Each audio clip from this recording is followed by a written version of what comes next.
Hey there, glad you're here. We were working on solving systems of equations. At this point, you should already know how to solve the systems of equations by graphing.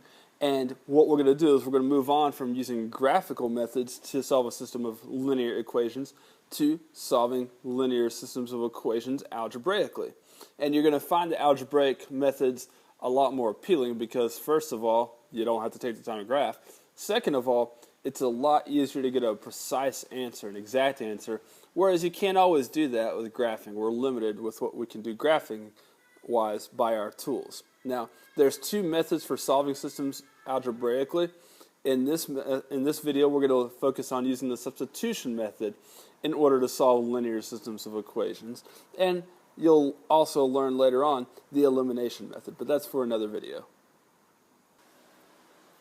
So you'll recall that a system of equations is when you have two or more equations that have the same variables in them. In this case, I've got two different equations that have m and n each in them. And having equations with two variables in them is going to stretch our algebraic methods of thinking a little bit here. Because as of right now, all you've learned is how you solve a single equation. And if you have a single equation with two variables, you can't actually find the value of either variables. You could write this in slope-intercept form, for instance, but that's just, what is n in terms of m, that kind of thing. We need a way to be able to figure out what the actual value of m and n are. And as it turns out, if you have two unknown values, you need two equations with those values in order to be able to solve, and that's exactly what we have here. And just more generally speaking, you always need the same number of equations as you have unknowns if you're going to be able to find the values of all the unknowns that you need to find. Okay, so that's a lot of background stuff. I haven't taught you how to do anything quite yet. When we're trying to solve the system by substitution, what we're doing is we're looking for an opportunity to replace one variable or the other with an equivalent value, with the goal of trying to make it so that we have one equation that only has one variable in it instead of two different variables.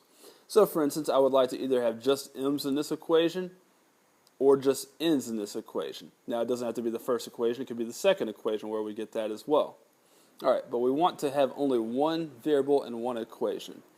Well, the substitution method relies on this exact situation right here occurring. What you're going to try to do is you're going to try to take one of the equations and isolate one of the variables. And then what you're going to do is you're going to try to substitute the value of that variable, which is n is 3m minus 4, in place of n in the other equation. Okay? So we're going to take 3m minus 4, and because that's what n is equal to, and we're going to replace n with that value. And so now what I'm going to do is I'm going to rewrite this first equation, making that substitution that I just described. Alright, now I want you to notice I've rewritten that first equation, but where the variable is that I'm replacing, I went ahead and put a grouping symbol there, parentheses in this case, and that's always what I suggest that you do, is replace a variable that you're trying to substitute for with parentheses, and then fill in the equivalent value in those parentheses, in this case 3m minus 4 was that equivalent value. Okay, now we've accomplished what I described. We've made it so that we have a single equation that only has a single variable. Now we've got two different instances of that variable, but we've only got m's in this equation rather than m's and n's. And once you've made it there, you've taken care of the substitution part of the problem. Now what we're doing is we're just using what we know in terms of solving a single equation, where we're going to simplify each side of the equation, meaning the left side in this case. Let's use the distributive property, and you get 6m plus 12m minus 16 is equal to negative 4. And then from there, you're going to go on and try to combine like terms, get the variables in constants on opposite sides, etc.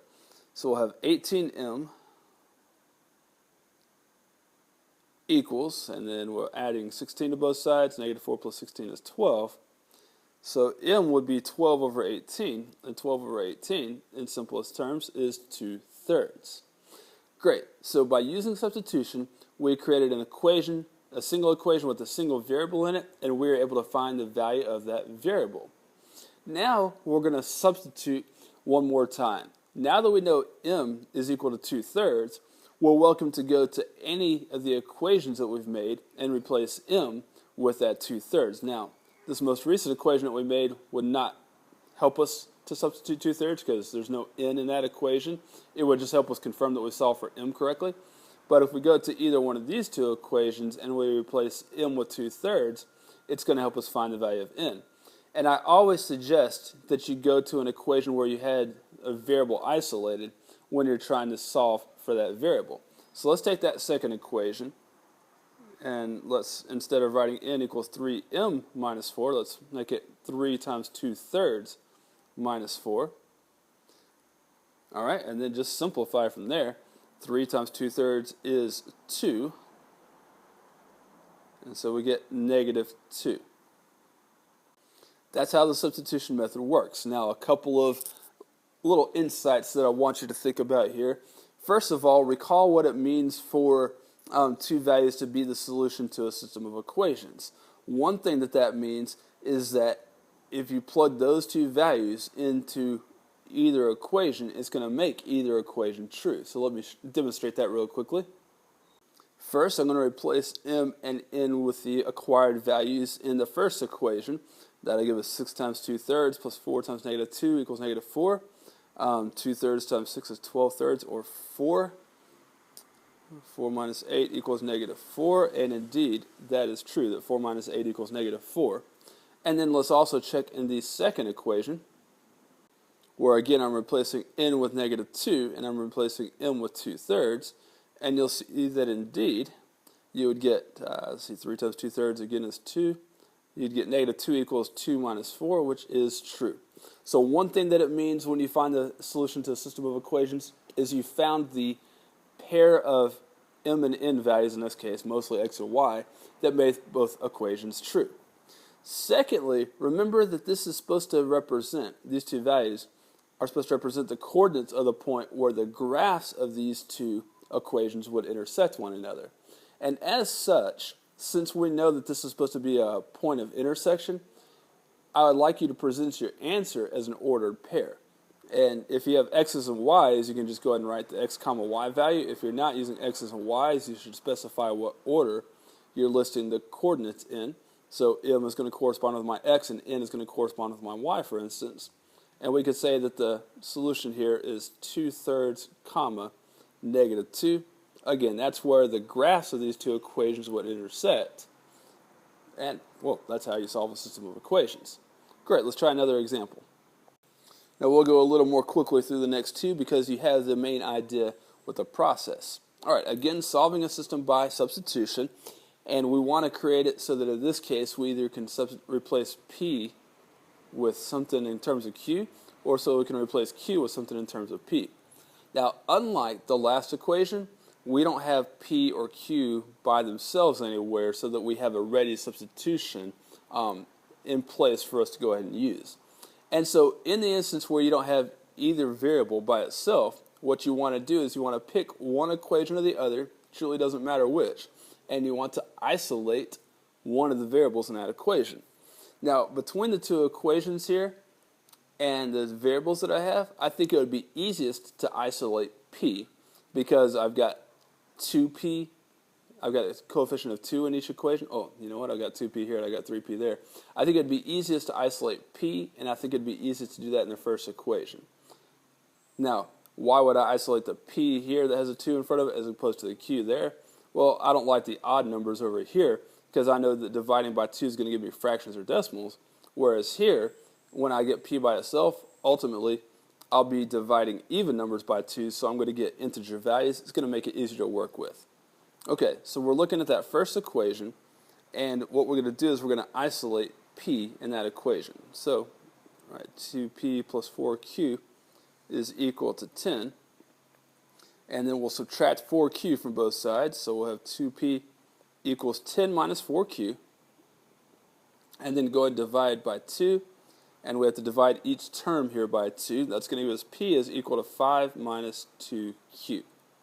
All right, now that we know the value of P is 5 minus 2Q, we can take that value, and as we talked about in the previous problem, we can now substitute that value in place of p in the other equation. So that's right here, I guess, right? Whoops.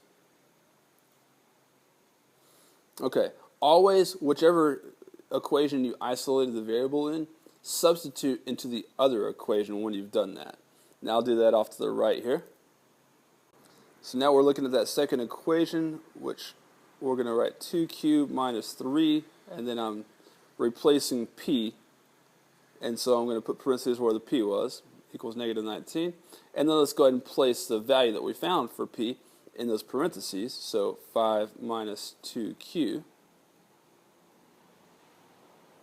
And then let's go through solving.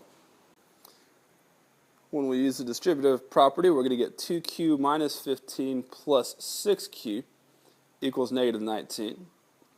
And then let me do two things at once here. Let me go ahead and combine my like terms. 2q and 6q is 8q. And let me also go ahead and cancel out the minus 15 by adding 15 to both sides. And negative 19 plus 15 is going to be negative 4. So we get q is equal to negative 4 over 8, or rather negative 1/2 in simplest terms. And then recall, once you find the value of the first variable, you go ahead and substitute it into the, well, any equation, truly. Once you get a numerical value for a variable, doesn't matter where you substitute it. But I like, again, substituting it where we had the other variable by itself. So I had p by itself here in this equation, 5 minus 2q. And so I'm going to go ahead and write now that p equals 5 minus 2 times negative 1/2. And that's going to give me 5 plus 1, or 6. And then finally, recall that I want you to write your answers in ordered pair, because this represents where two lines would intersect one another, the coordinates where they'd intersect. And so I'm putting this in the form p comma q. I just typically go alphabetical when I'm not using x's and y's, and even when I am, as it turns out. And so 6 comma negative 1/2 is the solution to that system. Now, I will leave it up to you to plug those values into both equations to make sure that they work. I've shown you how to do that now, and I'm just trying to make sure you know the method for solving. You've checked equations a lot before. Excellent. We got one more example to work through here. Here it is, and you'll see why this is an important example to work through for us here in just a moment. All right, so same idea. Substitution, we want to isolate either the x's or the y's, and it doesn't matter which equation we do that in. Although it looks like the easiest variable to isolate would be y in the first equation, because I'm less likely to end up with fractions and decimals, right? I just have to divide by negative 1 eventually in isolating the y. So let's do that. Went ahead and rewrote the first equation. Let's cancel out the terms with the x's here by subtracting 4x from both sides. So we'll get the opposite of y equals 6 minus 4x. And then either multiply or divide both sides by negative 1, whichever way you want to think of that, to isolate the y, and that will give us y equals 4x minus 6 when we do that, right? Because this sign would change to negative 6 and this sign would change to positive 4, so I just rearranged the terms there. That is correct. And now we've isolated the y, so we can take 4x minus 6, and we can substitute that into the second equation, the one we didn't already solve for y in. Right there. Let's do that. So this you're all familiar with. I want you to pay attention to what's about to occur. Whenever we go ahead and use the distributive property, we're going to have 8x minus 8x plus 12 is equal to 12. And the thing that I want you to notice here is that the variables are going to cancel one another out. All right, 8x minus 8x is nothing. And, well, you got to know what to do whenever the variables all cancel out of an equation. There's only two possibilities here, all right? Now, what we've ended up with is the equation 12 is equal to 12. When the variables cancel out, either it means we had parallel lines that don't intersect one another, and so there is no solution, if you think back to your graphing to solve system of equations lesson, or it could mean that these two equations are exactly the same line whenever you graph them, and so there's an infinite number of solutions. And the way you determine which of those is the case is by noticing when the variables canceled out, did you get a true statement or a false statement afterwards? Now, 12 equals 12, that's true, isn't it? If that had said 0 equals 12, for instance, that would have been false. And the fact that we got a true statement after the variables cancel out tells me that no matter what the value of x is, this equation would have been true. And so that indicates to me that this system of equations has infinitely many solutions. Now, I made a misleading statement a second ago. I'm not trying to tell you that you could pick any value of x or y and make that equation true. So I'm not saying all real numbers are solutions. They would have been to this single equation, but not to the system of equations. There are infinitely many solutions, though.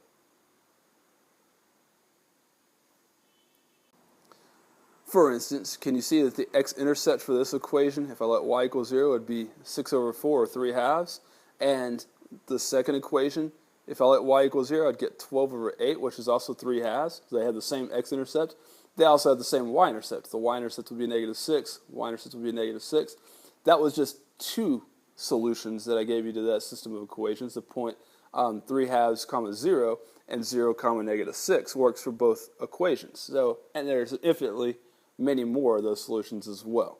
Okay, so you know how to solve a system of equations by substitution now, by isolating one of the variables, substituting the value that you get into the other equation, and then solving. All right, thanks for your attention, guys. This is really pretty fun and quite easy to do once you get the hang of it. See you later.